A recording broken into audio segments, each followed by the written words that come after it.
Welcome to Storytales. Please like this video and subscribe to Storytales. I hope you enjoy the story. Let's begin. Cassandra Hart stood before her full-length mirror, studying her reflection with the same calculating precision she applied to everything in her life. Her fitted black dress hugged every curve, testament to countless hours at her private Pilates studio.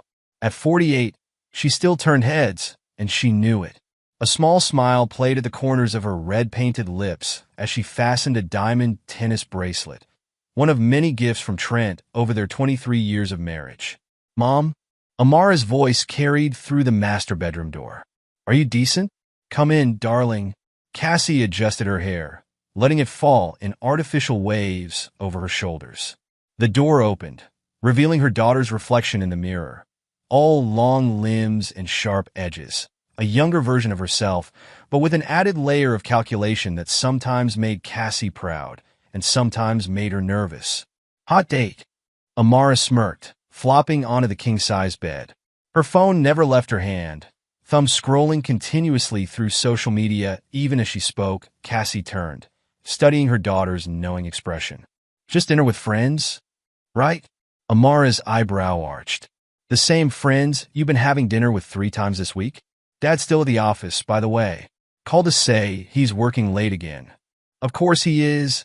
Cassie's voice hardened slightly. She reached for her perfume bottle, not her usual scent, something newer, spicier.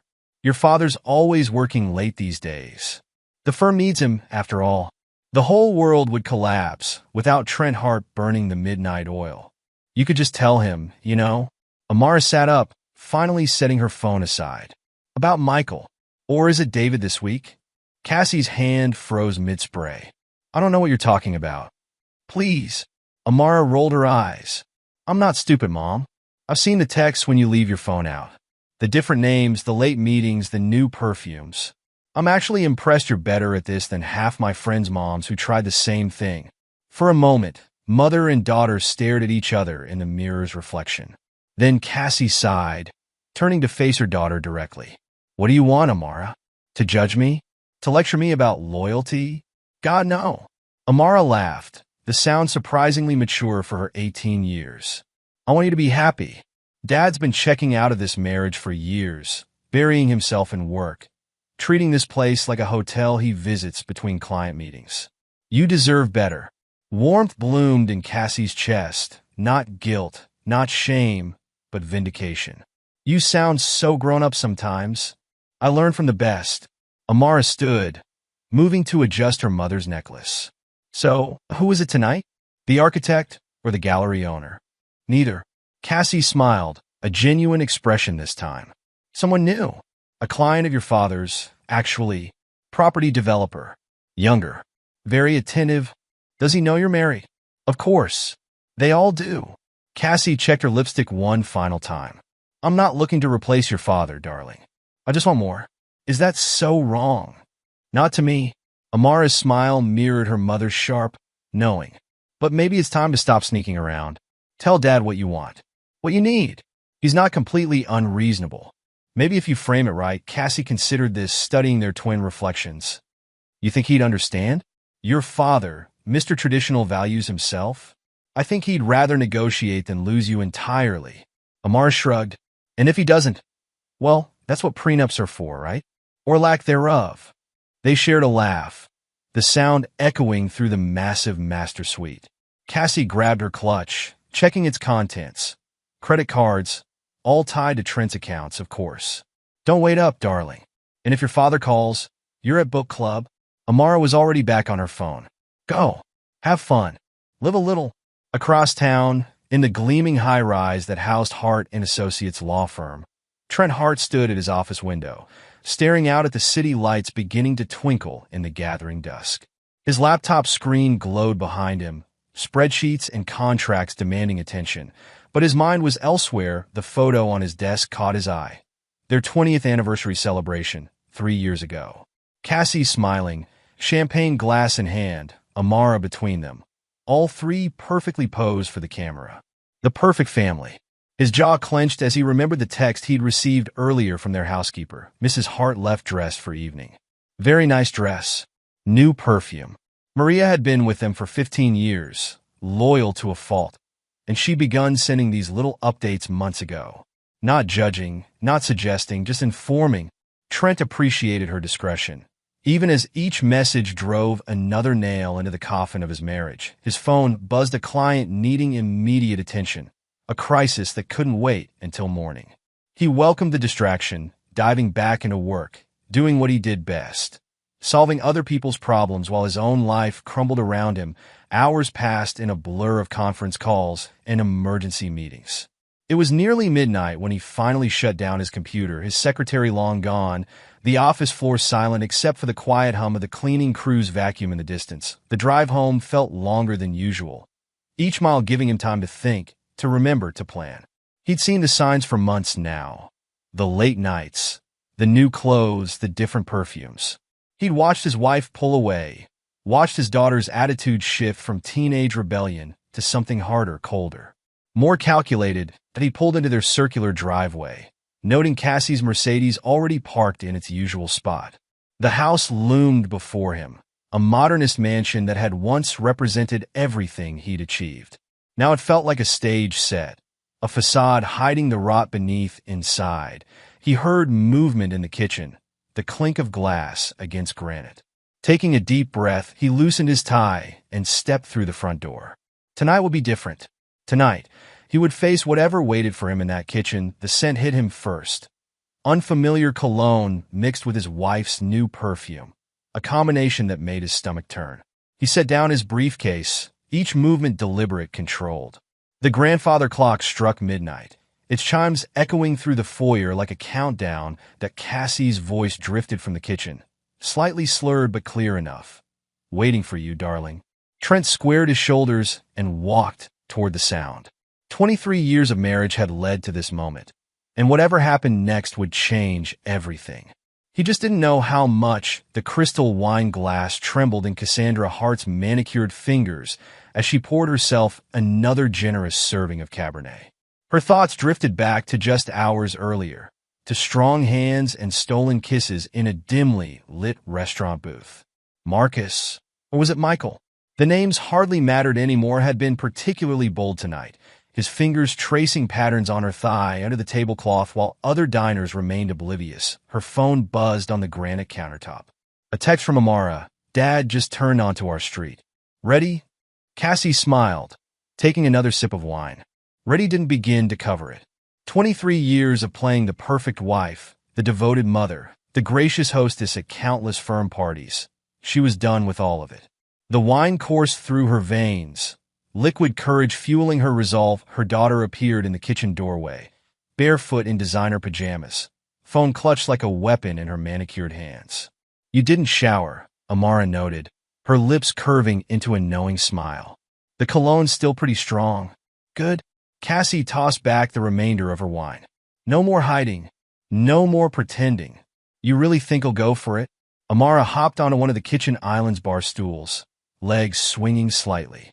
"The open marriage thing? He doesn't have a choice." Cassie's voice held an edge of steel beneath its wine-softened surface. "He can either adapt," or the sound of the front door opening cut her off. They heard Trent's briefcase hit the floor, followed by his measured footsteps. Amara quickly pulled up her phone's camera, pretending to be absorbed in social media while keeping the lens subtly angled toward her parents. "You're still up?" Trent's voice carried from the entryway, exhaustion evident in every syllable. Cassie turned to face her husband, deliberately letting her hip rest against the counter in a pose that emphasized her figure in the tight black dress. "Waiting for you, darling. How was your day? Another riveting board meeting?" She watched his face as the scent reached him, saw the exact moment recognition dawned in his eyes. His nostrils flared slightly, jaw tightening as he stepped closer. "Where were you tonight?" "Out." Cassie lifted her glass again, maintaining eye contact. "Having dinner. Dancing. Living a little?" She paused, letting the words sink in. "You remember what that's like, don't you? Or has it been too long?" "Whose cologne is that?" His voice dropped dangerously low from her perch at the island. Amara watched the exchange with barely concealed interest, her fingers moving rapidly over her phone screen. She'd seen this coming for months, had helped orchestrate it in her own way, a dropped hint here, An encouraging word there, slowly pushing her mother toward this confrontation. Does it matter? Cassie set down her glass with exaggerated care. What matters is that I had fun. Real fun, Trent. When was the last time we had fun together? You're drunk. He turned away, loosening his tie. We'll discuss this in the morning when you're sober. No. The word cracked through the kitchen like a whip. We'll discuss it now. I'm tired of pretending, Trent. Tired of sneaking around. Tired of living half a life while you bury yourself in work and pretend everything's fine. Amara shifted slightly, adjusting her camera angle. This was better than any reality show drama, and she had a front row seat. More importantly, she had evidence that might prove useful later, when the inevitable fallout came. What's going on? She finally spoke up, injecting just the right note of innocent concern into her voice. I heard voices. Your mother's been out enjoying herself, Trent replied, his tone tight with controlled anger. Perhaps you'd like to explain to our daughter why you smell like another man's cologne? Finally, Amara muttered, unable to completely hide her satisfaction. This was the moment she'd been waiting for, the crack in her parents' facade that would let her slip through, manipulating the situation to her advantage. Finally, Trent turned to his daughter, surprise and betrayal warring in his expression. What do you mean? Finally. Come on, Dad. Amara rolled her eyes with practiced teenage disdain. Mom's been miserable for years. We all know it. At least she's doing something about it, instead of just pretending everything's fine while working 60-hour weeks. She watched her father's face carefully, noting how the muscle in his jaw jumped, how his hands clenched at his sides. Good. Let him feel off balance, uncertain. It would make what came next even easier. Don't start, Amara, Trent warned, but Cassie interrupted. No, let her speak. She moved to stand beside their daughter, creating a united front that Amara knew would drive her father crazy. She sees what I've been trying to tell you for years. We're not happy, Trent. This isn't working. The kitchen lights cast harsh shadows across Trent's face as he stared at them, his wife and daughter, so alike in their beauty and their calculation, standing together against him. So your solution is to cheat?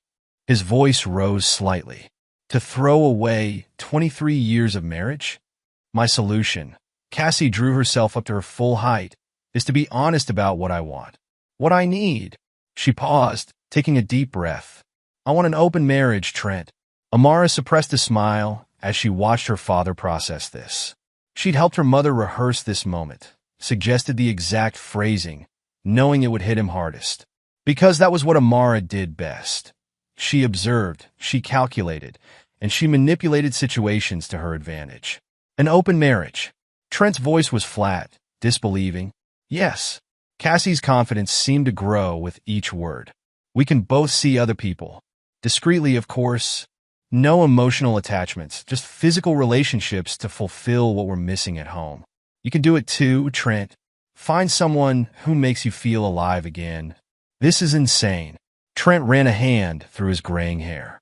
You're actually standing there, reeking of another man, suggesting we just throw away our vows.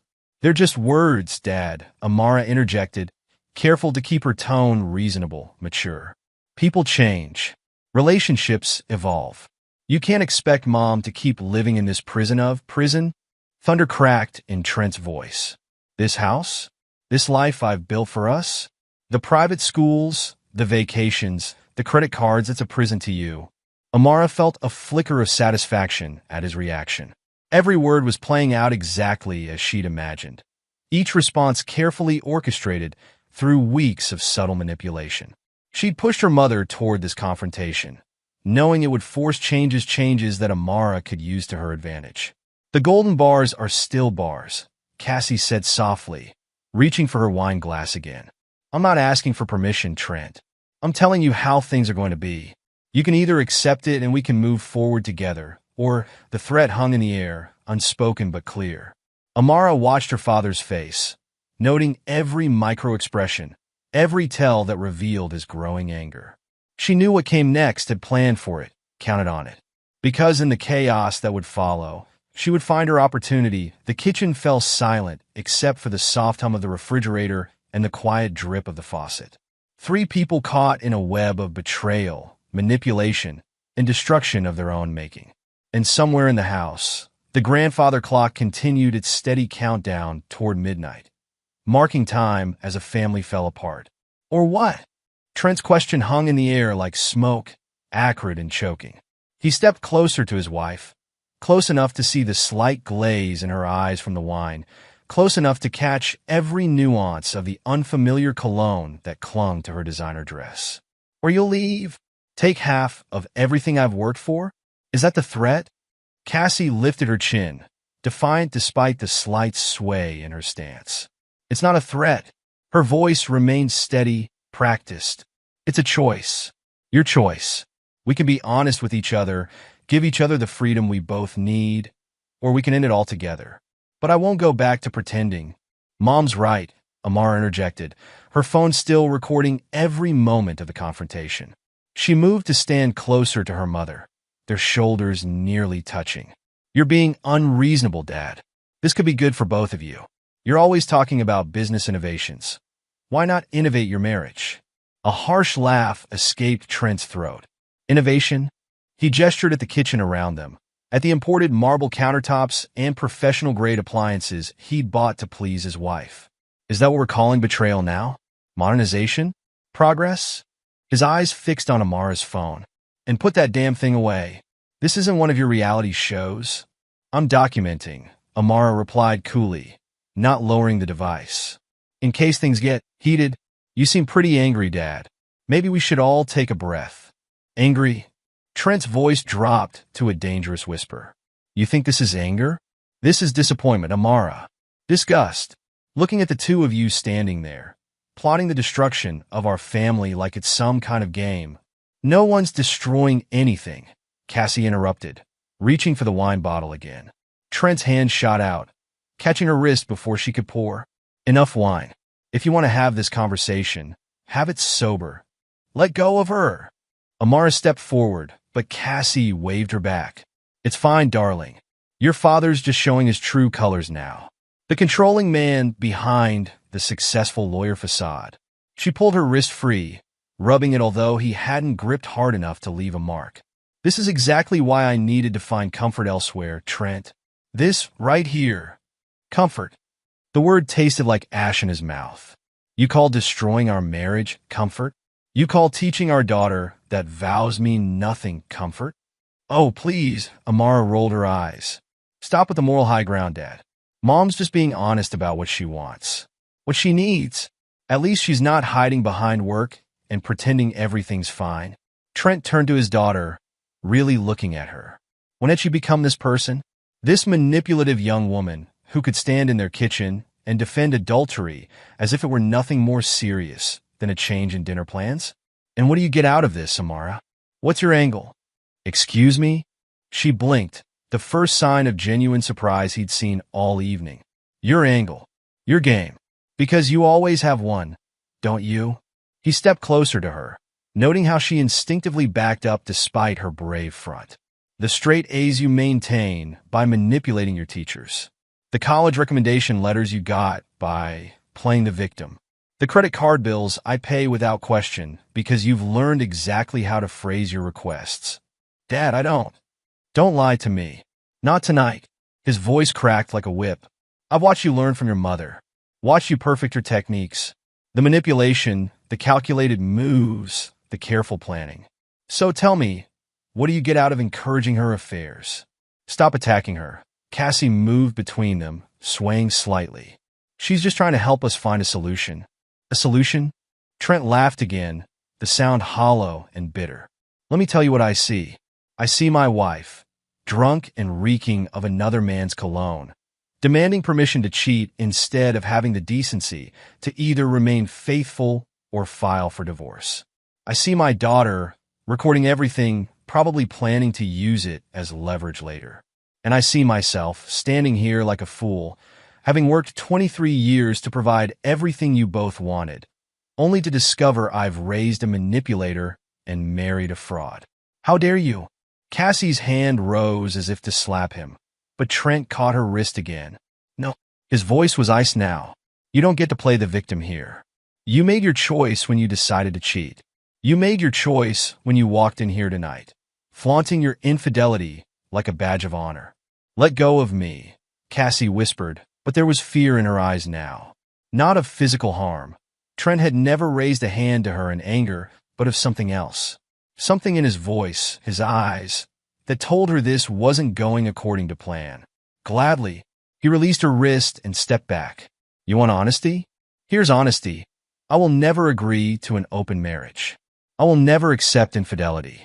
And I will never," he looked between them both, memorizing their faces in this moment, "forget this betrayal." "Dad, come on." Amara's voice had lost some of its edge, uncertainty creeping in. "You're not thinking clearly. Just sleep on it. Consider what Mom's offering." "Offering?" He cut her off. "She's offering nothing but destruction dressed up in pretty words. And you," he turned the full force of his gaze on his daughter, "you're worse. You're encouraging this, supporting her betrayal, planning to profit from it somehow. I'm sure. I expected better from you, Amara. But maybe that's my fault. Maybe I've been as blind to your true nature as I was to your mother's." "You don't mean that," Amara said quickly, but her phone had lowered slightly, her confident facade cracking. "I mean every word."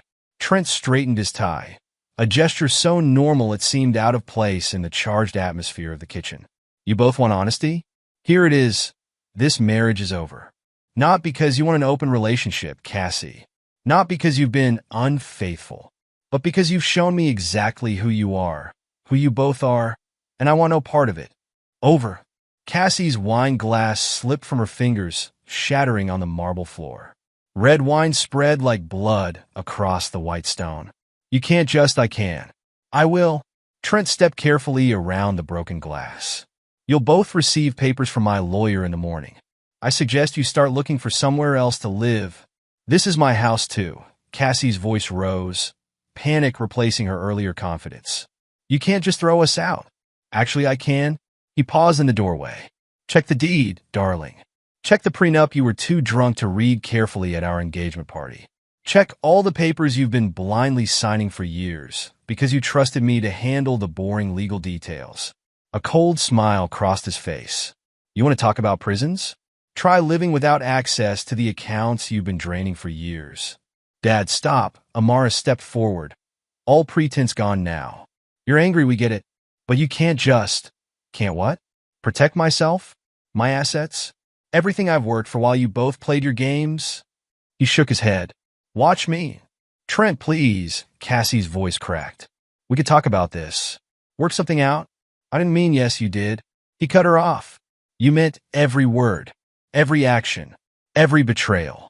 And now you'll both learn exactly what those choices cost." He turned and walked away, leaving them standing in the kitchen amid broken glass and spilled wine. Their voices followed him up the stairs. Cassie's increasingly panicked calls, Amara's attempts at damage control, but he didn't look back.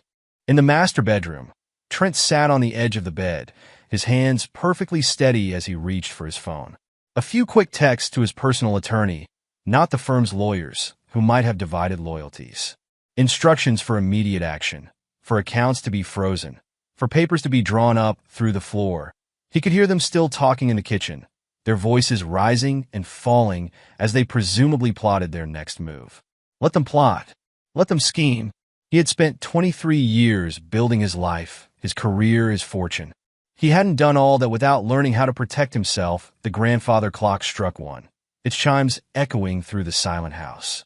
In a few hours, the sun would rise on a new day, and nothing would ever be the same. But for now, Trent sat in the darkness, letting the full weight of their betrayal fuel the cold anger that would drive him forward in forgiveness. No second chances. No compromise with betrayal. They wanted to play games? Fine. But they were about to learn that they weren't the only ones who knew how to plan ahead. And unlike them, he had nothing left to lose. Dawn crept through the floor-to-ceiling windows of the Hart mansion, painting shadows across the marble floors where dried wine still stained the kitchen tiles. Cassie sat at the island counter, her smeared makeup and disheveled hair a stark contrast to her usual polished appearance. Her trembling fingers swiped through her phone's banking apps. Each attempt to log in met with the same message: access denied. "He can't do this," she whispered, her voice hoarse from hours of arguing. "He legally can't just cut us off without warning." Amara paced the kitchen, her own phone pressed to her ear as she waited on hold with their regular bank. The confident manipulator of last night had given way to something more frantic, more childlike. The accounts are joint, she insisted, though her voice wavered. There has to be some kind of mistake. Upstairs, the master bedroom door remained firmly closed. They'd heard Trent moving around earlier, his footsteps steady and purposeful. Now only silence descended from above, broken occasionally by the sound of drawers opening and closing. Try calling Michael, Amara suggested, dropping her phone in frustration when the bank's hold music continued. He's Dad's client, right? Maybe you can talk some sense into him. Cassie laughed, the sound brittle and hollow. And say what? Hello, lover. Sorry to bother you, but my husband found out about us, and now I need you to intervene. She shook her head, reaching for the wine bottle before remembering it lay shattered on the floor. That would go over well. Then call the firm. Dad's partners. Someone who can what? Trent's voice cut through the kitchen. They both turned to find him standing in the doorway, impeccably dressed in a fresh suit, his briefcase in one hand and a thick manila envelope in the other. Who exactly do you think will help you override my decisions about my own assets? Cassie stood, swaying slightly from exhaustion and residual wine. Trent, please. We can talk about this rationally. Last night got out of hand. But what? He placed the envelope on the counter, sliding it toward them with one finger. But you didn't mean to get caught? But you thought I'd just roll over and accept your betrayal? But you miscalculated how much power you actually had in this marriage. Dad? Amara stepped forward, adopting the reasonable tone she'd perfected over years of manipulation.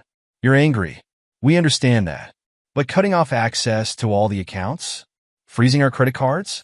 That's extreme, don't you think? Extreme? Trent's laugh held no humor. Extreme was watching my wife come home reeking of another man's cologne. Extreme was hearing my daughter encourage and enable her mother's adultery. Extreme was listening to you both try to rationalize destroying this family. He tapped the envelope. This is just business. Cassie reached for the envelope with trembling fingers.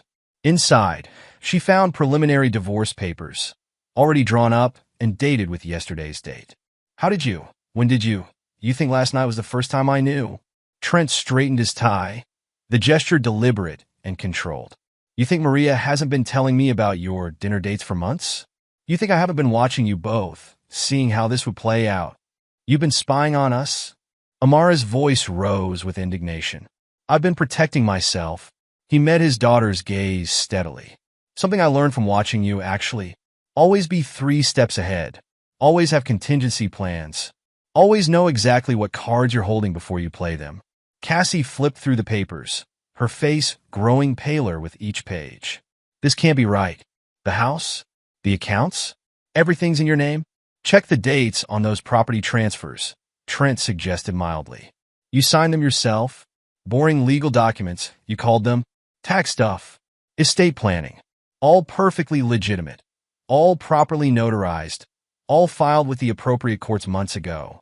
You planned this, Amara whispered, realization dawning in her eyes. You've been planning this for months. Yes. He checked his watch, a habit so normal it seemed obscene in the current situation. About as long as your mother's been sleeping around, I guess. Though to be fair, you probably thought you were being more discreet than you were. I'll fight this. Cassie brandished the papers. I'll get my own lawyer. You'll what? Spend money you don't have? Fight with resources you can't access? Trent shook his head. Check your credit cards, Cassie. Check your private accounts. Everything you have, everything you both have, came from me, and now it's gone. You can't just leave us with nothing. Amara's cool facade cracked completely. What are we supposed to do? Where are we supposed to go? That's not my problem anymore. Trent picked up his briefcase again. You have until the end of the week to find somewhere else to live. I've arranged for a modest apartment for you both. The address is in those papers. 2 bedrooms, paid through the end of the month. After that, he shrugged. I suggest you both start looking for jobs. Jobs? Cassie's laugh held an edge of hysteria. I haven't worked in 20 years. What am I supposed to do? Again, not my problem. He turned to leave, then paused. Oh, and Amara? You might want to check your college applications. Seems there was some confusion about the financial documentation. All those schools you applied to? They'll be receiving updated information about your family's ability to contribute to your education. You wouldn't. All color drained from Amara's face. Dad, please. My future. Your future is exactly what you made it. His voice held no warmth now. You chose sides. You played games. You helped destroy this family. Now you get to live with those choices. He walked out of the kitchen, his footsteps echoing on the marble floors. They heard the front door open, then close with a quiet finality. Through the windows, they watched his car pull out of the driveway. Turning toward the office, as if this were any other morning, Cassie slumped against the counter, the divorce papers falling from her nerveless fingers. This isn't happening, she muttered. This can't be happening. Amara picked up the papers, reading through them more carefully now. Her hands began to shake as she processed the full implications of what their games had cost them. No more credit cards. No more shopping sprees. No more private school. No more college fund. All their carefully laid plans, all their manipulations, had backfired spectacularly. Mom, her voice sounded young suddenly, uncertain. What are we going to do? Cassie didn't answer. She stared at her reflection in the window, at the smeared mascara and tangled hair, at the designer dress that now felt like a costume from a life that had ended overnight. In the growing morning light, she could see every line in her face. Every year she'd spent playing games instead of building something real. The grandfather clock in the foyer struck 7, its chimes echoing through the silent house. In his office across town, Trent would be starting his day, methodically dismantling the life they'd taken for granted.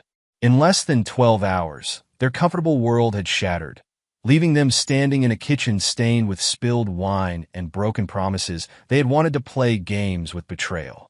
Now they would learn its true price, measured not in dollars or assets, but in the cold reality of consequences they never thought they'd face. The apartment Trent had arranged for them sat on the 3rd floor of a modest complex on the wrong side of town.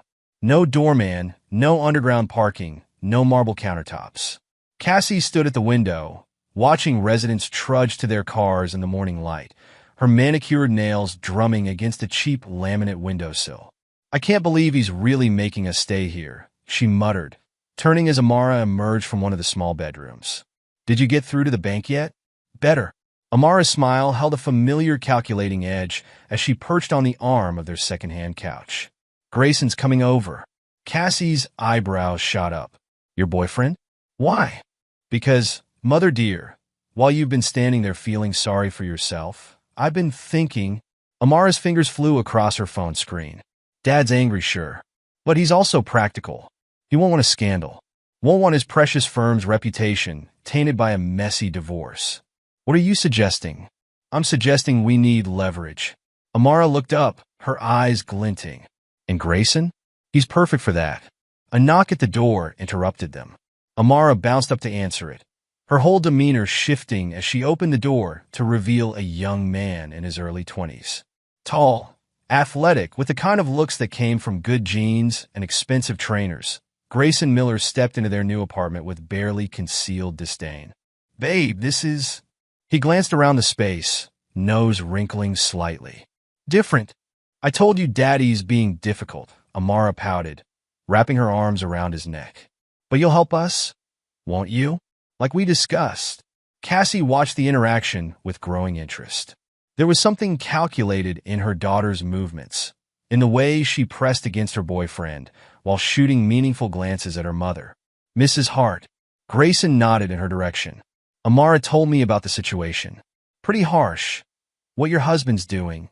Please call me Cassie. She moved closer, noting how his eyes tracked her movement.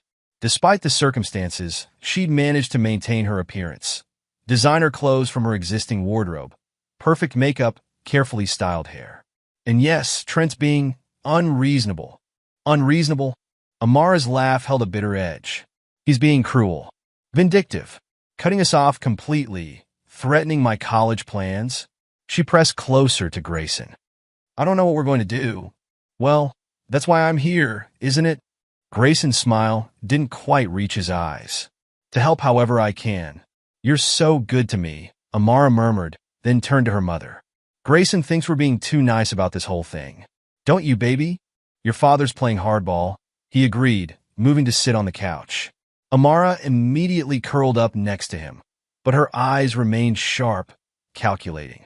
Maybe it's time to play a little hardball back. Cassie sat across from them in a worn armchair, crossing her legs carefully. What exactly did you have in mind, Mom? Amara's voice took on a wheedling tone. Don't you think Grayson's kind of Dad's type? I mean, if Dad was looking for new talent at the firm? Understanding dawned slowly. Cassie studied the young man more carefully now. His expensive clothes, his carefully cultivated image of success, his obvious appreciation for both mother and daughter's attention. You're in law school, she said slowly. Aren't you, Grayson? Top of my class? His smile widened slightly. And very interested in corporate law. Your husband's firm has quite a reputation. And quite a strict moral code, Cassie added, catching her daughter's meaning. Very. Traditional values. Exactly. Amara sat up straighter. Wouldn't it be awful if someone started spreading rumors? About a senior partner? About inappropriate relationships with potential hires? That would be terrible for business, Grayson agreed smoothly. Especially in this conservative town. Even if the rumors weren't true. Well, perception is reality in corporate law, isn't it? Cassie felt a smile tugging at her lips. You've thought this through, haven't you, darling? I learned from the best. Amara preened under her mother's approval. And honestly, Mom, you deserve some fun after everything Dad's put you through. Grayson wouldn't mind. Would you, baby? The young man's eyes darted between mother and daughter, a mix of desire and calculation in his expression. I'm here to help, he said simply. However, I can. You see? Amara's voice dripped with false innocence. We can make this work for everyone. Dad backs off, restores our accounts, and certain rumors never see the light of day. And if they do, Grayson added, well, it would be your husband's word against mine. And I can be very convincing when I need to be.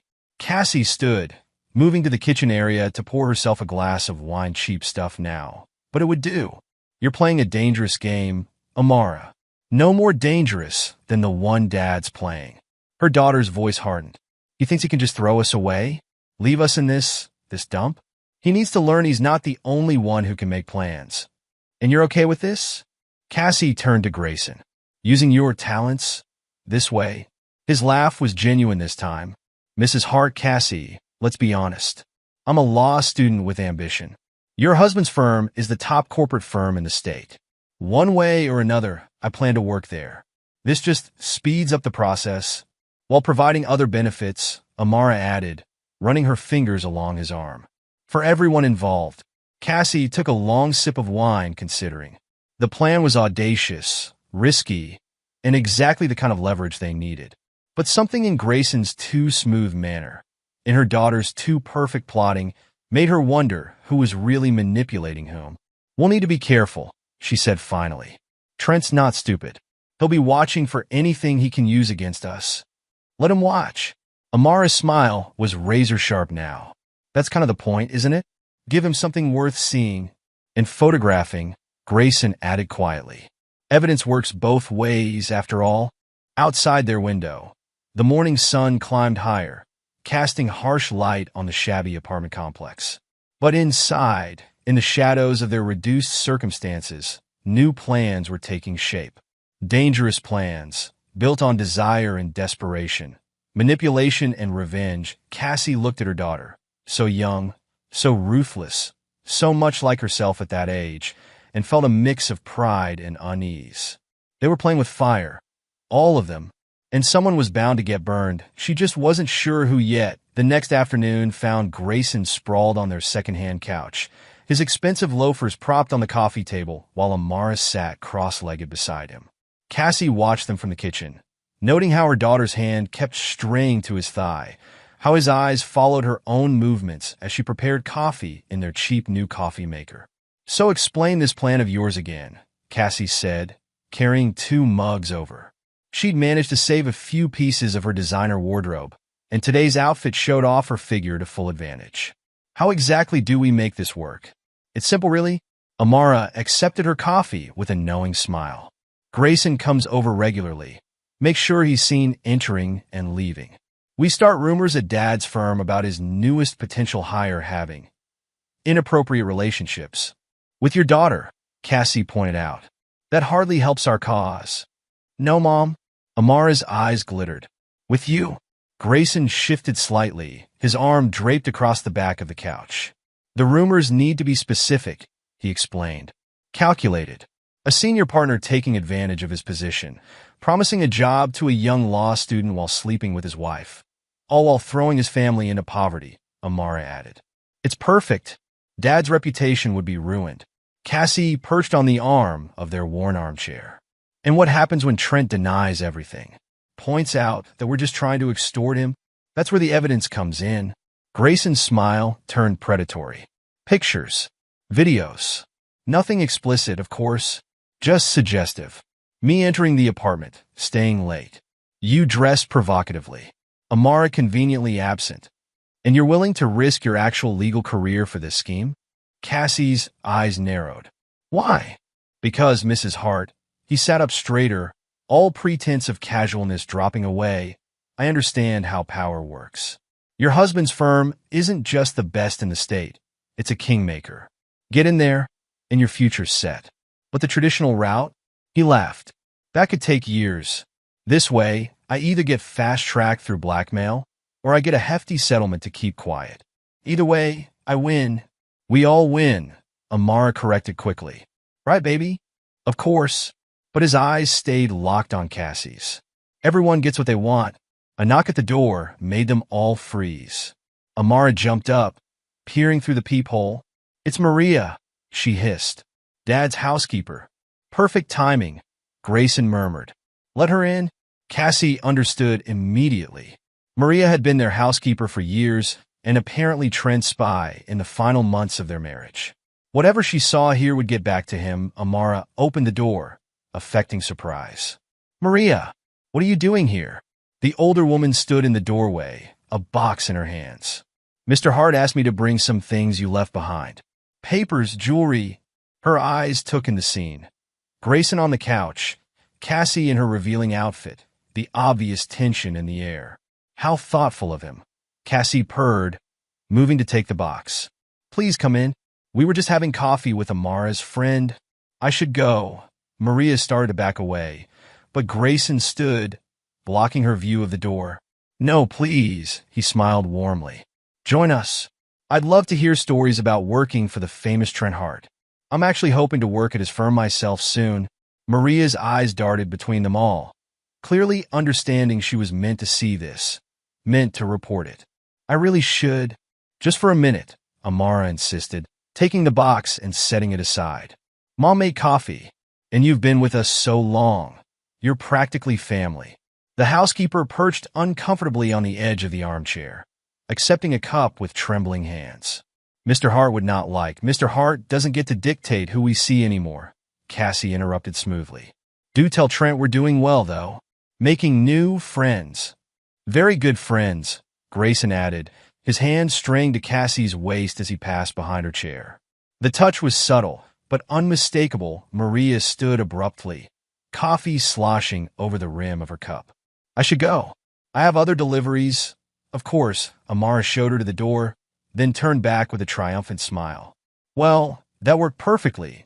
Don't celebrate yet. Cassie watched through the window as Maria hurried to her car. This is just the beginning. We need more witnesses, more evidence. Already handled. Amara pulled out her phone, showing them a series of text messages. I've invited some of Dad's junior associates to a party here next weekend. Small gathering, very casual. Just a chance for Grayson to network with some people from the firm he's interested in joining. While giving them plenty to gossip about, Grayson nodded approvingly. Smart girl. I learned from the best. Amara beamed at her mother. You always said networking was about creating the right opportunities. Cassie felt a flutter of unease beneath her pride. Her daughter was proving dangerously adept at manipulation, at creating scenarios that could destroy lives. Just like she'd taught her. What about your boyfriend? She asked suddenly. The real one. Won't he be jealous of all this? Networking? Something dark flickered across Grayson's face, but Amara just laughed. Mom, please. This isn't about relationships. It's about power, about getting what we want. She moved to sit on Grayson's lap, fingers playing with his tie. And right now, what we want is to make Dad pay for what he did to us. Besides, Grayson added, his hands settling possessively on Amara's hips. Who says I'm not the real boyfriend? People can want multiple things at once, can't they, Cassie? The way he said her name sent shivers down her spine, not of attraction, but of warning. There was something calculating in his eyes, something that reminded her too much of herself at her worst moments. Just remember, she said carefully, this only works if we control the narrative. One wrong move, one slip in front of the wrong person. Trust me, Grayson's smile was all teeth now. I know exactly what I'm doing. And by the time your husband figures it out, it'll be too late. He'll have to give you everything you want, just to keep his precious reputation intact. Everything we want, Amara corrected again, but there was a note of uncertainty in her voice. Now, outside, clouds gathered, casting shadows across their small apartment. Cassie watched her daughter with the handsome law student, saw the way his hands moved possessively over her body while his eyes kept straying to Cassie herself. They were playing with fire, all of them, each with their own agenda, their own desires, and somewhere across town, in his corner office with its view of the city, Trent Hart was receiving a phone call from his housekeeper, learning about the scene she'd witnessed in his family's new apartment, learning about the young law student with ambition in his eyes and his hands on both Hart women. The game was escalating, pieces moving into place. But Cassie couldn't shake the feeling that they weren't the only ones setting traps, laying bait, waiting for the perfect moment to strike. Music pulsed through the small apartment, not loud enough to draw complaints from neighbors, but sufficient to cover private conversations. Cassie moved among the gathered junior associates from Trent's firm, playing hostess with practiced ease despite their reduced circumstances. She'd arranged their modest living room carefully, making the most of what they had while ensuring plenty of opportunities for intimate conversations. It's just so difficult, she confided to Bradley Peters, one of the younger partners, letting her hand rest briefly on his arm. Trent's being completely unreasonable. After 23 years, to just cut us off like this. It does seem harsh, Bradley agreed, his eyes following her movements as she topped off his drink. Especially with Amara's college plans at stake. Exactly. Cassie leaned closer, lowering her voice. And now he's threatening to blacklist anyone who helps us. Can you imagine? Using his position that way. Across the room, Amara held court with a different group, her outfit carefully chosen to walk the line between sophisticated and suggestive. Grayson stood close beside her, one hand resting possessively on her lower back as he engaged the associates in discussion about corporate law. Mr. Hart's firm has always been my dream, he was saying, passion evident in his voice. The integrity, the tradition, the commitment to excellence. I'd do anything for a chance to prove myself there. Anything. One of the senior associates, James Wilson, raised an eyebrow. That's a dangerous word in our profession. Let's just say I understand how the game is played. Grayson's smile held an edge. Success is about more than just law school grades, isn't it? Speaking of success, Amara cut in smoothly. Mom, didn't you want to show Grayson that article about Dad's latest case? The one in your bedroom? Cassie caught her daughter's meaningful look. Right on schedule. Of course, she smiled warmly at Grayson. It's quite fascinating, actually. Would you mind? The young law student excused himself from the group, following Cassie down the short hallway to her bedroom. As planned, Amara stayed behind, keeping the associates engaged while ensuring their attention occasionally strayed toward the corridor. Your daughter's quite the strategist, Grayson murmured as Cassie closed the bedroom door, leaving it just slightly ajar. She gets that from you, I imagine. Flattery, Grayson? Cassie moved to her dresser, pretending to search for the non-existent article. Is that what they teach in law school these days? He stepped closer, his cologne filling the small space. They teach us to recognize opportunity when we see it, to understand leverage, to know when we have the upper hand. And do you? She turned to face him, noting how he'd positioned himself between her and the door. Have the upper hand? I think we all do if we play this right. His voice dropped lower. Your husband's associates are out there right now, wondering what's happening in this room, drawing their own conclusions, ready to spread their own versions of events. From the living room, they could hear Amara's laughter, followed by the murmur of masculine voices. The music changed to something slower, more intimate. "You're playing a dangerous game," Cassie warned, but Grayson just smiled. "No more dangerous than the one you and Amara started." He reached out, touching her cheek with calculated tenderness. "Tell me something, Cassie. Does it bother you? Using your daughter this way? Using me? Does it bother you?" She countered.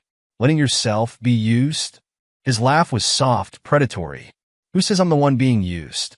Maybe I'm exactly where I want to be. Between a desperate mother and her manipulative daughter, both willing to do anything to get back at Daddy Dearest. You don't know anything about. I know everything." He cut her off smoothly. "I know about the affairs. The secret accounts Trent found and froze.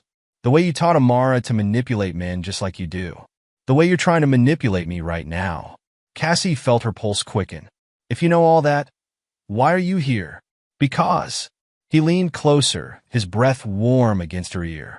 "I like playing games too. And this one? This one's going to make my career, one way or another." A floorboard creaked in the hallway. Amara, right on cue, making sure the others heard.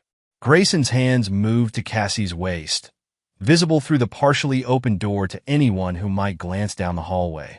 "Now what?" Cassie whispered, fighting the urge to pull away.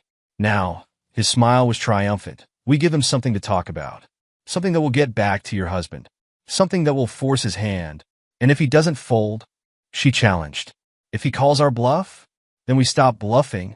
Grayson's grip tightened slightly. "Your daughter's already got her phone ready. One compromising photo, a few well-placed rumors, his reputation would be ruined. The firm would have to distance themselves. All those traditional values destroyed by scandal. You've thought of everything, haven't you? Almost everything." He pulled back slightly, studying her face. "There's just one variable I'm still not sure about." "What's that?"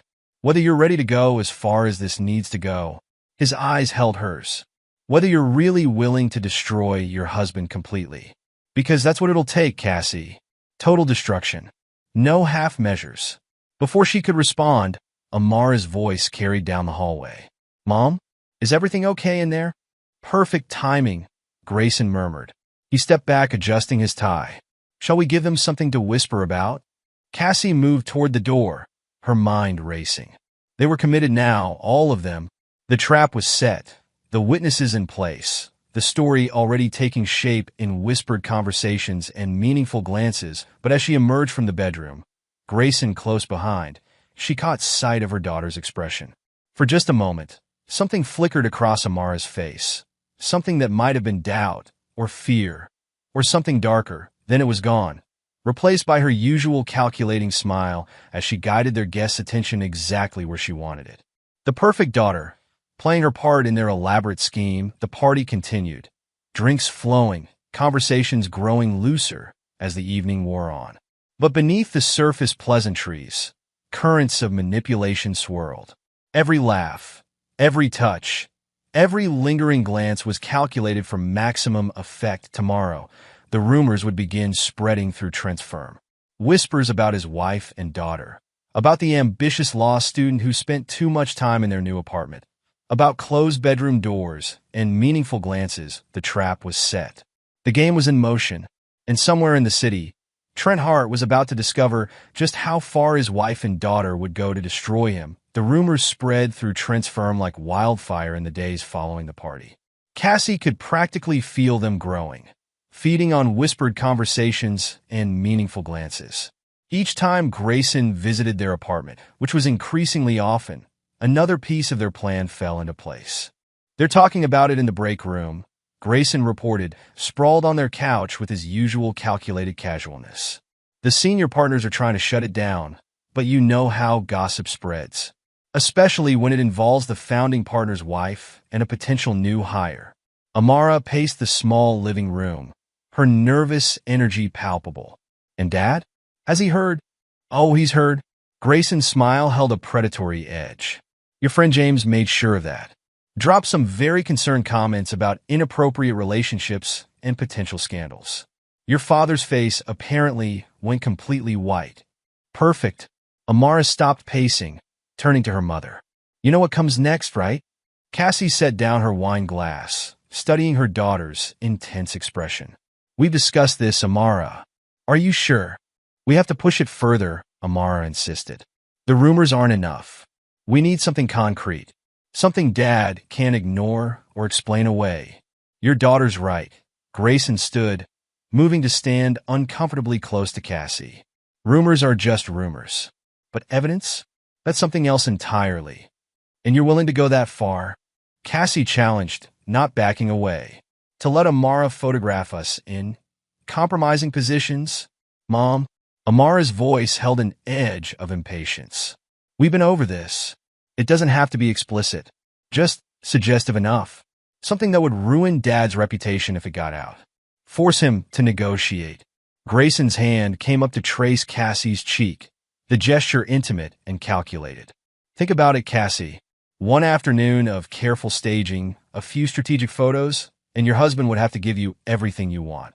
The house, the accounts, Amara's college fund. All of it. And what do you get out of this? Cassie asked softly. Though she already knew the answer, his smile widened. Either a fast track to partnership at the most prestigious firm in the state, or a very generous settlement to keep quiet. Win-win, wouldn't you say? We all win, Amara added, but something in her voice had changed.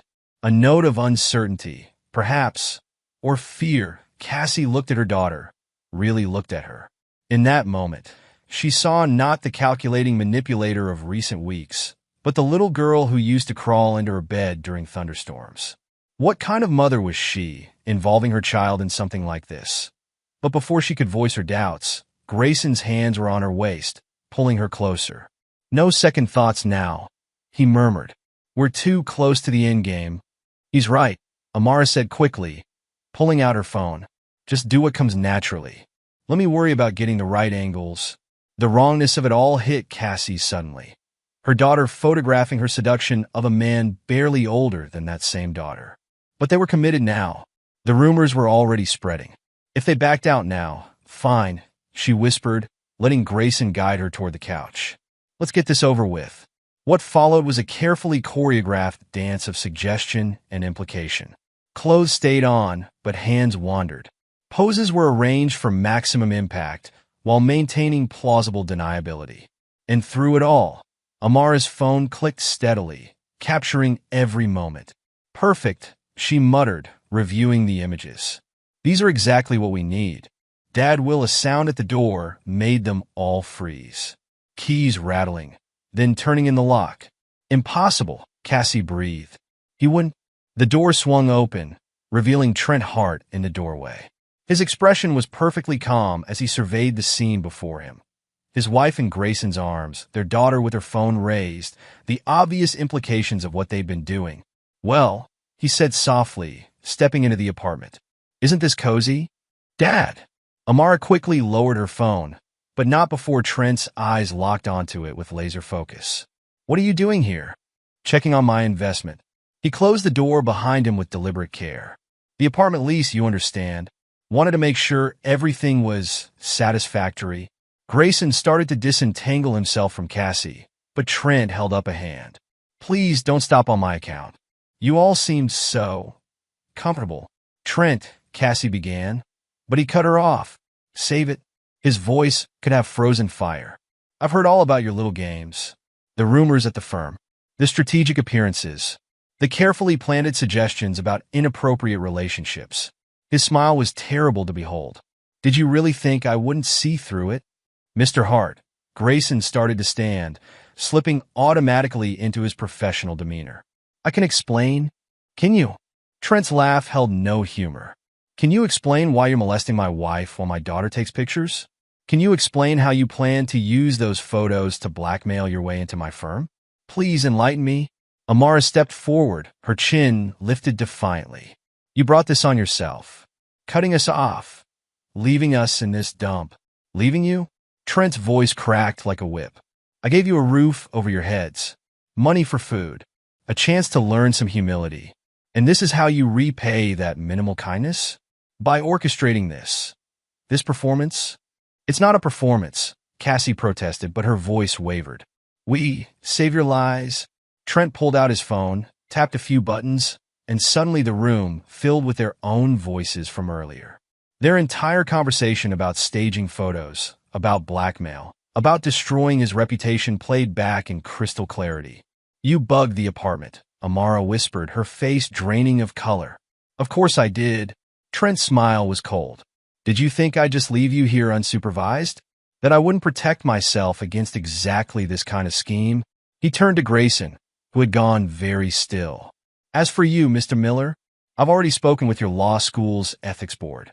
They were very interested in the recording of you plotting to blackmail a senior partner for career advancement. I imagine your future in law just got significantly more complicated. You can't, Grayson started, but Trent spoke over him. I can't. I have. And I'm not done.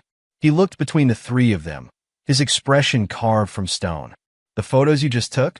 Already uploaded to my cloud storage, thanks to the spyware I had installed on Amara's phone. More evidence of your attempted extortion. More proof of your moral bankruptcy. Daddy, please. Amara's voice had gone small, childlike. We didn't mean, yes, you did. His voice was final. You meant every bit of it. Just like your mother meant her affairs. Just like you meant every manipulation. Well, now you'll face the consequences. He turned to leave, then paused at the door. Oh, and one more thing. The lease on this apartment? It expires tomorrow. I won't be renewing it. You're throwing us out? Cassie gasped. You can't. I can. I am. Consider it the final lesson in consequences. He looked at each of them in turn. You want to play games? Congratulations. You lost. The door closed behind him with a quiet click, leaving them standing in the wreckage of their failed scheme. Grayson was the first to move, grabbing his jacket. This is your fault, he snarled at Amara. You said he'd fold, that he'd give in to protect his reputation. Now my career is ruined. Our fault? Amara's laugh held a note of hysteria. You were a willing participant. You save it. He yanked open the door. I should have known better than to trust either of you. Then he was gone too, leaving mother and daughter alone in their soon-to-be former apartment. Outside, the sun was setting, casting long shadows across their failed attempt at revenge. Mom? Amara's voice trembled. What are we going to do? Cassie sank onto the couch, the same couch where moments ago she'd been staging photos meant to destroy her husband. Now those same photos would serve as evidence of their own moral corruption. I don't know, she whispered, the full weight of their situation finally hitting her. I don't know. Rain pounded against the windows of Trent Hart's corner office, matching his dark mood as he reviewed the surveillance photos spread across his desk. Each image told a story. Cassie with Grayson, staged but suggestive. Amara directing their poses, her phone raised to capture every compromising moment. A family's betrayal documented in high resolution. Sir? His secretary's voice came through the intercom. Your daughter's here. She's quite insistent. Trent gathered the photos into a neat pile. Send her in. Amara burst through the door, her designer clothes replaced by jeans and a simple sweater. Her makeup couldn't quite hide the dark circles under her eyes, the strain of the past 24 hours evident in every movement. How could you? She slammed her hands on his desk, scattering the photos. Throwing us out? Really? Sit down. His voice held no warmth, no forgiveness. No, you can't just sit down. Each word fell like a hammer blow. Or security will escort you out, and we'll have this conversation through lawyers. Amara sank into the visitor's chair, but her eyes blazed with defiance. We're already homeless, Dad. What more can your lawyers do? Would you like to find out? He leaned forward, studying his daughter's face. Should we discuss the legal implications of attempted extortion? Of conspiracy to commit blackmail? Of using sexual exploitation for financial gain? We didn't. Don't lie to me. He pushed one of the photos toward her. Not with the evidence right here. Not with your voice on tape, plotting to destroy my reputation. Tell me, Amara, what was the plan if these photos had worked? Split the profits with Grayson? Use the money to fund your shopping habit while your mother chased her next affair? Color drained from Amara's face. How do you know about the offshore account you set up? Trent's smile was cold. The one you planned to funnel the blackmail money through? I know everything, Amara. Every plot, every scheme, every betrayal. Mom's going to fight you, she said, but her voice wavered. She'll get a lawyer, demand alimony. With what money? He spread his hands. The credit cards are canceled. The accounts are frozen. And every law firm in the state has already been warned about taking cases against me. Professional courtesy, you understand? Tears welled in Amara's eyes, but Trent recognized them for what they were: another manipulation attempt. Daddy, please. We have nowhere to go. You had a perfectly good apartment. You kicked us out. Actions have consequences. He stood, moving to stare out at the rain-soaked city. Something neither you nor your mother ever seemed to grasp. You played your games, pushed your schemes, treated loyalty like a commodity to be traded. Well, now you get to experience the other side of betrayal. What do you want? Amara's voice turned calculating again. There must be something we can offer. Offer? He turned back to face her. You have nothing left to offer. Nothing I want. Nothing I'd trust. So that's it? She stood, hands shaking. 20 years of being your daughter means nothing. You stopped being my daughter the moment you started plotting against me. The moment you encouraged your mother's affairs. The moment you decided that manipulating and destroying your father was an acceptable path to financial gain. A knock at the door interrupted them. His secretary entered, looking apologetic. I'm sorry, Mr. Hart, but Mrs. Hart is here too. She's threatening to make a scene in the lobby. Perfect timing. Trent nodded. Send her up. Let's get all our cards on the table. Amara sank back into her chair, fear finally breaking through her defiant facade. Dad, whatever you're planning. His laugh was harsh. I'm not planning anything, Amara. I'm simply letting events take their natural course. You and your mother wanted to play games? Fine. But games have winners and losers. And I never play to lose. Footsteps in the hallway announced Cassie's arrival. She swept into the office like a storm front, designer purse clutched like a shield. How dare you throw us out? I've called every hotel in the city, and mysteriously, none of them will accept my credit cards. Sit down, Cassie. Trent's voice could have frozen fire. Let's discuss exactly how this is going to play out. Mother and daughter exchanged glances, united in their desperation, but already fracturing under pressure. The rain intensified outside, drumming against the windows like nature's own countdown to destruction. The game was ending, but Trent Hart was far from finished.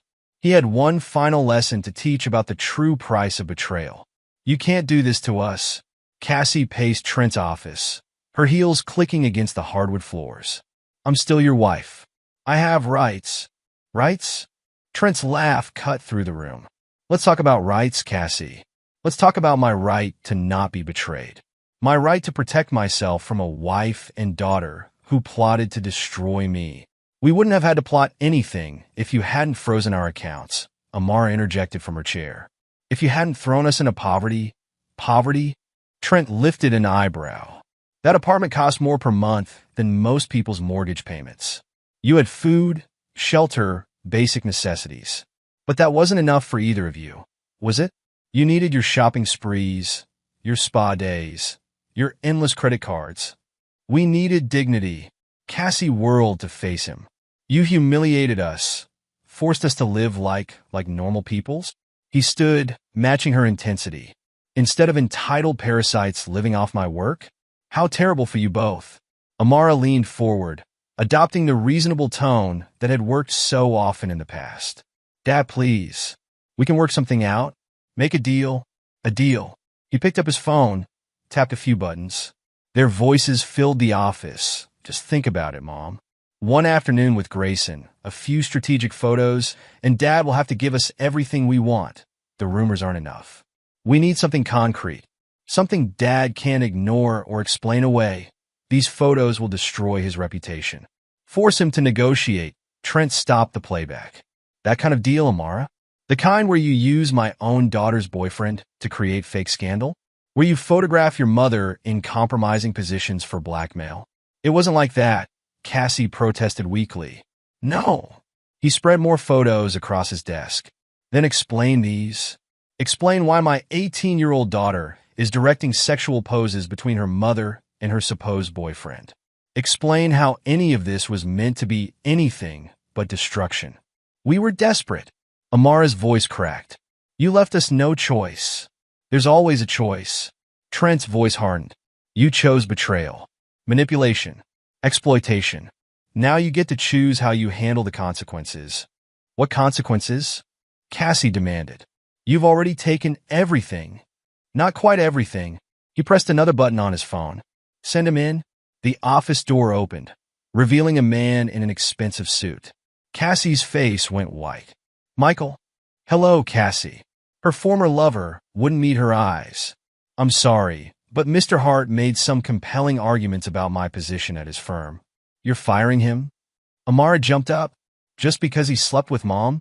Firing him. Trent smiled coldly. No. Michael here has been very helpful. Haven't you, Michael?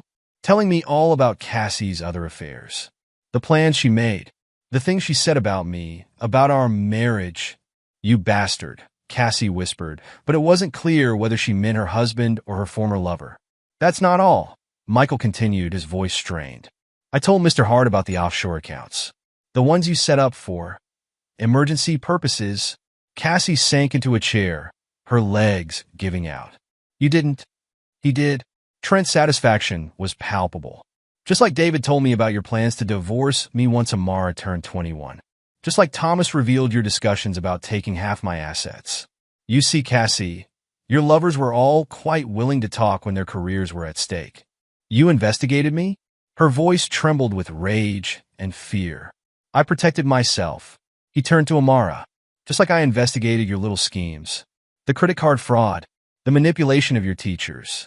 The carefully crafted lies you told to get your college recommendations. Amara's face drained of color. How did you know? I've been watching you both for months. Recording. Documenting. Building a case that would stand up in any court. He spread his hands. But we won't need courts, will we? Because you're both going to sign these papers, quietly and without protest. He pulled out 2 thick envelopes, sliding them across the desk. Cassie reached for hers with trembling hands. A divorce settlement? She flipped through the pages. These terms are ridiculous. I get nothing. You get exactly what you deserve. Trent's voice was implacable. A small monthly stipend, conditional on your good behavior. No contact with my firm's employees or clients. No attempts at reconciliation or renegotiation. And me? Amara's voice was small as she read her own papers. You're cutting me off completely? Not completely. You'll get a modest allowance for basic necessities. Enough to share a small apartment with your mother. Enough to attend community college if you choose. His eyes were cold. But your dreams of an Ivy League education? Your plans for a trust fund? Those died the moment you chose to betray me. You can't do this, Cassie whispered, but there was defeat in her voice now. It's not legal. It's perfectly legal. Ask Michael. Trent gestured to the still silent man by the door. He reviewed the papers himself, didn't you, Michael? Before you decided that keeping your job was more important than keeping Cassie's secrets. Michael nodded miserably. The terms are binding. And given the evidence Mr. Hart has collected, fighting them would only make things worse. Much worse, Trent agreed pleasantly. For everyone involved, including young Grayson, whose law school career hangs by a very thin thread at the moment. Amara's head snapped up. What did you do to him? Nothing he didn't bring on himself. Nothing any of you didn't bring on yourselves. Trent sat back in his chair, watching them process their new reality. The question now is, what are you going to do about it? Mother and daughter exchanged glances, their earlier confidence shattered. Outside, the rain continued to fall, matching the tears that had begun to slide down Amara's cheeks, real ones this time. Not the calculated displays of the past. The game was over. They had lost. And Trent Hart was about to show them exactly what that meant. Cassie stared at the divorce papers, her hands shaking so badly she could barely hold them. There has to be another way. Some kind of compromise. Compromise died the moment you brought Grayson into our home. Trent cut her off. The moment you let our daughter photograph your attempted seduction. Speaking of which, he pressed another button on his phone. Send in our other guest. The office door opened again, revealing Grayson. Gone was his usual confident swagger, replaced by barely concealed panic. His expensive suit looked rumpled, his hair disheveled, as if he'd been running his hands through it repeatedly. "Tell them," Trent commanded. "Tell them exactly what you told me this morning." Grayson couldn't meet Amara's eyes. "I'm sorry." He had recordings, photos, evidence of everything. Everything. Amara's voice cracked. "What do you mean, everything?" "The truth, Mr. Miller." Trent's voice held no mercy. "About your real relationship with my daughter. About your plans for both her and her mother." "You bastard," Amara whispered, realization dawning. "You were playing us the whole time?" Not the whole time." Grayson shifted uncomfortably. "At first it was real. But then you started talking about using your mother to get to your father's firm, about setting up the photos, about blackmail. And you went straight to Daddy Dearest, didn't you?" Amara's laugh held a note of hysteria. "Sold us out to save your own skin?" "He came to me weeks ago," Trent revealed, satisfaction evident in his tone. "Right after you first suggested using him to destroy my reputation. Showed me all your text messages. The plans. The schemes. Even recorded your conversations about setting up the photos. You son of a bitch." Amara launched herself at Grayson, but Trent caught her arm. "Sit down," he ordered. "We're not finished yet." "Oh, I think we are." Cassie stood, gathering what remained of her dignity. "You've made your point, Trent. You win. We'll sign your papers, live on your pathetic allowance. You still don't get it, do you?" Trent released Amara, who slumped back into her chair. "This isn't about winning. This is about consequences. About justice." "Justice?" Cassie's laugh was bitter. "You call this justice? Using our own lovers against us?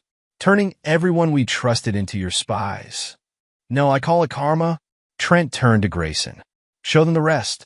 Grayson pulled out his phone, hands trembling slightly as he pulled up a series of text messages. "These are from last week. When you first suggested the photo scheme." Amara's face went white as she read the messages. Messages she thought had been private. Messages about using her mother's seduction of Grayson to destroy both her parents. About taking control of the family fortune once her father was disgraced.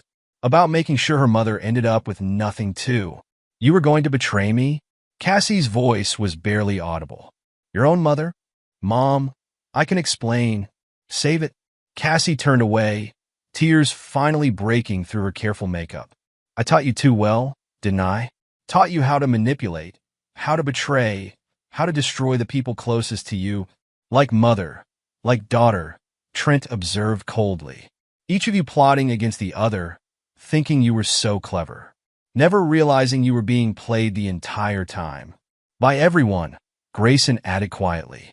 "Michael, David, Thomas, we all reported to Mr. Hart. Every plan, every scheme, every betrayal." "Why?" Amara demanded, tears streaming down her face now. "Why go through all this?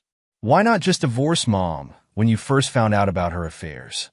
"Because you both needed to learn." Trent's voice was implacable.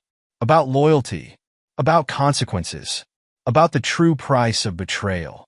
He spread his hands. "And now you have. Your mother's lovers have abandoned her. Your boyfriend has betrayed you. Everyone you thought you could manipulate has turned against you." "Poetic justice," Michael commented from his position by the door. "Shut up," Cassie and Amara shouted in unison, then looked at each other, the last remnants of their alliance shattering as the full weight of their mutual betrayals sank in. "The papers are there," Trent reminded them. "Sign them, and you can begin your new lives. Modest lives, honest lives. Or don't sign them, and I'll release everything. The recordings, the photos, the evidence of your schemes. I'm sure the society pages would love to run the story of how the great Trent Hart's wife and daughter tried to destroy him through seduction and blackmail." "You wouldn't," Cassie whispered. "The scandal would be worth it to see you both face the public consequences of your actions." His smile was terrible to behold. "Your choice." Mother and daughter stared at each other, all pretense stripped away, each seeing the other clearly for perhaps the first time, not as allies in their schemes, but as what they truly were, manipulators who would betray anyone, even family, for their own gain. "I'll sign," Amara said finally, reaching for a pen. "But I want one thing in return." "You're not in a position to negotiate," Trent reminded her. "Just tell me one thing." She looked up at her father, tears still streaming down her face. "How long? How long have you been planning this?" "Since the first time I caught your mother in a lie," he replied quietly. "Since I saw you learning her tricks, adopting her methods. Since I realized that the two people I loved most in this world would destroy me without a second thought." He turned to the windows, watching the rain continue to fall. "I had to know how far you'd go, how to let you reveal yourselves completely. And you did, beyond my worst expectations." The only sounds in the office were the scratch of pens on paper and the quiet sobs of two women who had lost everything, not just their wealth and status, but their relationships, their alliance, their carefully constructed web of lies and manipulations outside. The sun finally broke through the clouds, casting harsh light on the signed papers that would change their lives forever. The game was over. The price of betrayal had been paid in full. 1 month later, Cassie stood in line at a discount grocery store, counting out crumpled bills to pay for basic necessities. Her designer purse was gone, replaced by a canvas tote. Her perfectly manicured nails were chipped, her roots showing through her expensive dye job. "That'll be $43.27. The cashier announced that Cassie's hands trembled as she counted out the last few dollars. Behind her, someone sighed impatiently. She recognized the sound she used to make it herself when others held up her line at expensive boutiques. "Here?" A familiar voice spoke behind her. "Let me get that." She turned to find Maria, their former housekeeper, holding out two $20 bills. The same housekeeper who had reported their schemes to Trent, who had helped him gather evidence against them. "I don't need your charity," Cassie snapped, but her voice wavered. "Not charity." Maria's eyes were kind but firm. "Mr. Hart asked me to check on you.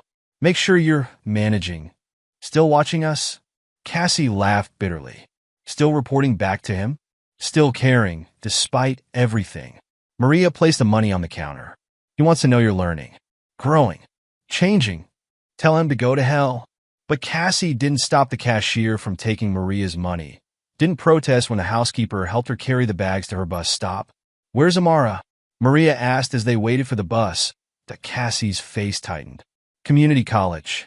Working part-time at a coffee shop. We don't talk much anymore." The betrayal cuts deep, doesn't it? Maria's voice held no judgment. "Finding out your own daughter planned to destroy you too? Like mother, like daughter," Cassie whispered, echoing Trent's words from that final confrontation. "I taught her too well.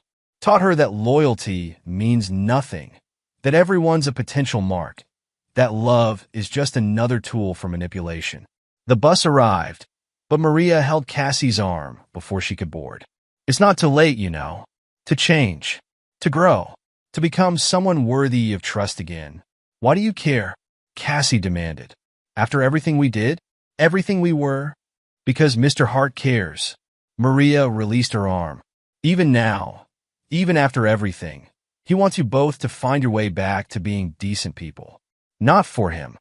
He'll never trust either of you again. But for yourselves." Across town, in a busy coffee shop, Amara wiped down tables and collected used cups.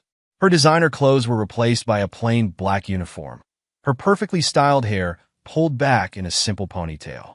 As she worked, she couldn't help overhearing snippets of conversation from nearby business people, the kind of people she used to scheme to manipulate. "Did you hear about the Hart case?" One man in an expensive suit asked his companion. "The wife and daughter tried to blackmail him. Set up this elaborate scheme with photos, false accusations. Heard they ended up with nothing," his friend replied. "Serves them right. Trent Hart's one of the most respected lawyers in the state. To think his own family would try to destroy him." Amara's hands shook as she collected their empty cups. This was her punishment, she realized. Not just the poverty or the lost opportunities, but having to hear about their shame, their failures, their betrayals from strangers who had no idea she was right there. "Miss." The man in the suit held out his empty sugar packet. "Could you bring me another?" She nodded, not trusting herself to speak. Once, she would have seen this as an opportunity, a wealthy man, a chance to manipulate, to gain something. Now she just felt tired. Hollow the bell above the door chimed, and Amara looked up to see Grayson entering with a group of law students. Her heart clenched, but he walked past without acknowledging her. Of course he did. He'd gotten what he wanted, a junior position at her father's firm, earned through his loyalty in exposing their schemes. Taking your break. Her manager called from behind the counter. There's someone asking for you in the back office. Amara's steps were heavy as she made her way to the small office. She stopped short in the doorway when she saw who was waiting. Dad. Trent Hart stood by the window, looking immaculate in one of his $1,000 suits. Hello, Amara. Come to gloat. She meant it to sound bitter, but it came out more exhausted than anything. No. He turned to face her. Come to see if you're learning. Learning what? How the mighty have fallen. How it feels to be betrayed by everyone you trusted. She sank into the room's only chair. Mission accomplished. Learning about consequences, he corrected. About the true cost of treating people like pawns in your games. About what happens when you build your life on manipulation and lies. I learned from the best, she shot back. You and Mom. No. His voice cracked like a whip. Your mother taught you manipulation. I taught you responsibility, ethics, the value of hard work. You chose which lessons to follow. Tears welled in her eyes. Why are you here? Really? Because you're still my daughter. The words hung between them, heavy with unspoken pain. Because despite everything, I want you to become someone better than what your mother taught you to be. It's too late, she whispered. I've lost everything. My future, my friends, my own mother. You lost what you never earned, he corrected. Now you have a chance to build something real. Something based on truth, not manipulation. On work, not schemes. Why do you care? She looked up at him, really looked at him for the first time in months. After what we tried to do to you. Because that's what real love is, Amara. His voice softened slightly. Not the conditional affection your mother taught you to trade like currency. Not the manipulative games you learned to play. Real love means wanting better for someone, even when they've hurt you, even when they don't deserve it. He moved toward the door, then paused. Your college fund isn't completely gone, you know. It's in trust waiting, not for the Ivy League dreams you used to have, but for when you prove you're ready to use education for growth, not just as another tool for manipulation. How will you know? Her voice was small, childlike. If I've changed, I'll know. He met her eyes one last time. The question is, will you? After he left, Amara sat alone in the small office, listening to the bustle of the coffee shop beyond the door. She thought about her mother, somewhere across town, probably still plotting her next move, still seeing every interaction as a potential game to win. She thought about Grayson, who had played them both so perfectly, using their own tactics against them.